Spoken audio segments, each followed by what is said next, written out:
സ്നേഹമുള്ളവരെ, യേശുവിൻ്റെ കണ്ണുകളിലൂടെ എന്ന അലൻ എംസ് എഴുതിയ പുസ്തകത്തിൽ നിന്നും എന്നെ സ്പർശിച്ച കാര്യങ്ങളാണ് ഞാൻ നിങ്ങളുമായിട്ട് ഷെയർ ചെയ്യുന്നത്. അപ്പോൾ ഇന്നത്തെ അധ്യായം ഈശോ നൽകിയത് 1996 ഡിസംബർ 7-ാം തീയതിയാണ്. അപ്പോൾ ഈ ദിവസം അലൻ എംസിന് ഈശോയുടെ ജീവിതത്തിലെ ഒരു സംഭവം ദർശനത്തിലൂടെ കാണിച്ചു കൊടുക്കുന്നു. അതാണ് നമ്മളിന്ന് നോക്കാൻ പോകുന്നത്. ഈശോയും ശിഷ്യന്മാരും പല പല പട്ടണങ്ങളിലൂടെ യാത്ര ചെയ്തുകൊണ്ടിരിക്കുക. അപ്പോൾ അവരിങ്ങനെ ഒരു പട്ടണത്തിൽ നിന്നും മറ്റൊരു പട്ടണത്തിലേക്ക് പോകാൻ ഇറങ്ങുക. അപ്പം പത്രോസ് ലീഹ എല്ലാവരോടുമായിട്ട് പറയുവാണ്, വരുവിൻ, സാധനങ്ങളെല്ലാം എടുക്കൂ, നമുക്ക് പോകുവാൻ നേരമായി. അപ്പം ശിഷ്യന്മാരൊക്കെ സാധനങ്ങളൊക്കെ എടുക്കുന്നു, അവരെല്ലാവരും പോകാൻ ഒരുങ്ങുന്നു. അങ്ങനെ അവരെല്ലാവരും കൂടെ വഴിയിലൂടെ യാത്ര ചെയ്തുകൊണ്ടിരിക്കുക. അങ്ങനെ അവർ നടക്കവേ പത്രോസിൻ്റെ ചെരുപ്പ് പൊട്ടി. എന്നിട്ട് പത്രോസ് മുഖം അടിച്ച് നിലത്ത് വീണു. എന്നിട്ട് വഴിയിലുണ്ടായിരുന്ന കല്ലുകളിൽ തട്ടി കൈയും മുഖമൊക്കെ മുറിഞ്ഞു. എന്നിട്ട് പത്രോസിൻ്റെ വീഴ്ച കണ്ട് യൂദാസ് ചിരിക്കാൻ തുടങ്ങി. അപ്പം ഇത് പുസ്തകത്തിൽ എഴുതിയിരിക്കുന്നത് ഇങ്ങനെയാണ്: ഞങ്ങൾ പാതയിലൂടെ നടക്കവേ പത്രോസിൻ്റെ ചെരുപ്പ് പൊട്ടി, അവൻ മുഖമടിച്ച് നിലത്തു വീണു. അത് കണ്ട് യൂദാസ് നിയന്ത്രണമില്ലാതെ പൊട്ടിച്ചിരിക്കുവാൻ തുടങ്ങി. ചോര ഒലിക്കുന്ന കൈകളും മുഖവുമായി പത്രോസ് എഴുന്നേറ്റ് നിന്നു. വഴിയിലുണ്ടായിരുന്ന കല്ലുകളിൽ തട്ടി അവൻ്റെ കൈകളും മുഖവും മുറിഞ്ഞിരുന്നു.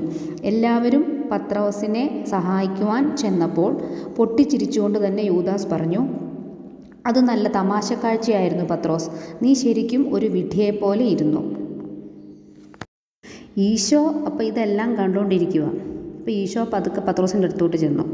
അപ്പോൾ ഈശോയ്ക്ക് ചെന്നപ്പം പത്രോസിന് വലിയ സാരമായ പരുക്കുകളൊന്നും ഇല്ലെന്ന് മനസ്സിലായി.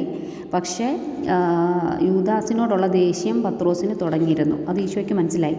അപ്പോൾ ഈശോ പത്രോസിൻ്റെ മുഖത്തു നിന്ന് രക്തം ഒപ്പിക്കൊണ്ട് പറയുക, പത്രോസേ, എൻ്റെ സ്നേഹിത, ഇരിക്കൂ, ഞാൻ നിൻ്റെ മുറിവുകൾ വൃത്തിയാക്കട്ടെ.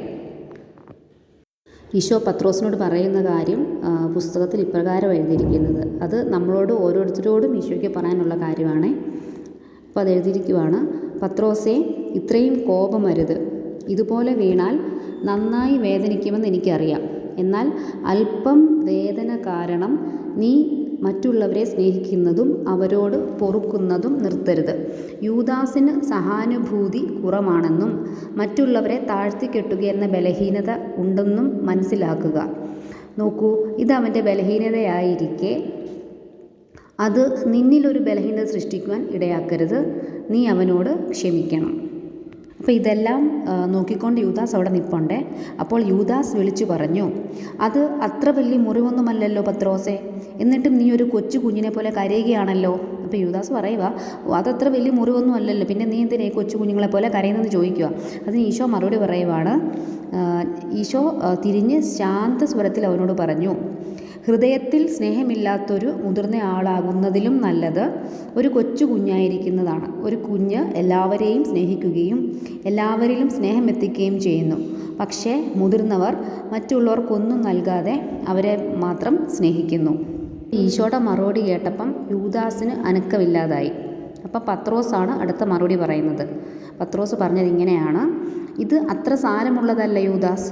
എൻ്റെ വീഴ്ച കോമാളിത്തമുള്ള കാഴ്ചയായിരുന്നുവെന്ന് ഞാൻ കരുതുന്നു. അത് നിന്നെ രസിപ്പിക്കുകയും ഇന്നേ ദിവസം നിനക്ക് ചിരിക്കുവാനുള്ള വക തരുകയും ചെയ്തു എങ്കിൽ എനിക്ക് സന്തോഷമാണ്. അപ്പോൾ അതാണ് പത്രോസ് പറഞ്ഞ മറുപടി. പിന്നെ എഴുതിയിരിക്കുകയാണ്, അത് വിശ്വസിക്കാനാകാതെ യൂദാസും മറ്റുള്ളവരും പത്രോസിനെ നോക്കി. ഈശോ പറയുവാണ്, ഞാനും നോക്കി എന്ന് പറഞ്ഞാൽ ഈശോയും നോക്കി. അപ്പോൾ ഈശോ കാണുന്നത് എന്താണെന്ന് വെച്ചാൽ വളർന്നുകൊണ്ടിരിക്കുന്ന ഹൃദയത്തോടു കൂടിയുള്ള ഒരുവനെയാണ് അപ്പോൾ കാണാനായത്. സ്നേഹമുള്ളവരെ, യൂദാസിനെ പോലെ പലപ്പോഴും മറ്റുള്ളവർ നമ്മെ പരിഹസിക്കുകയും അവഹേളിക്കുകയും കളിയാക്കുകയും ഒക്കെ ചെയ്തിട്ടുണ്ടായിരിക്കും. പക്ഷേ ഈശോ എന്താ പറയുന്നത്? യൂദാസിന് സഹാനുഭൂതി കുറവാണെന്ന് മനസ്സിലാക്കുക. അത് യൂദാസിൻ്റെ ബലഹീനതയാണെന്ന് മനസ്സിലാക്കുക. അപ്പം മറ്റുള്ളവരുടെ ബലഹീനത നമ്മളിലൊരു ബലഹീനത സൃഷ്ടിക്കുവാൻ ഇടയാക്കരുതെന്നാണ് ഈശോ പറയുന്നത്.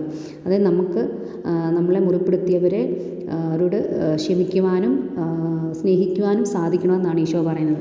അപ്പം പത്രോസ് അങ്ങനെ ചെയ്തേ.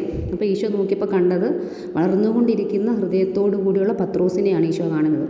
നമുക്കും അതുപോലെ സാധിക്കട്ടെ. അപ്പോൾ ഇന്നത്തെ ഷെയറിങ് ഇവിടെ നിർത്തുന്നു. മറ്റൊരു ഷെയറിങ്ങുമായി അടുത്ത വീഡിയോയിലൂടെ നമുക്ക് കാണാം.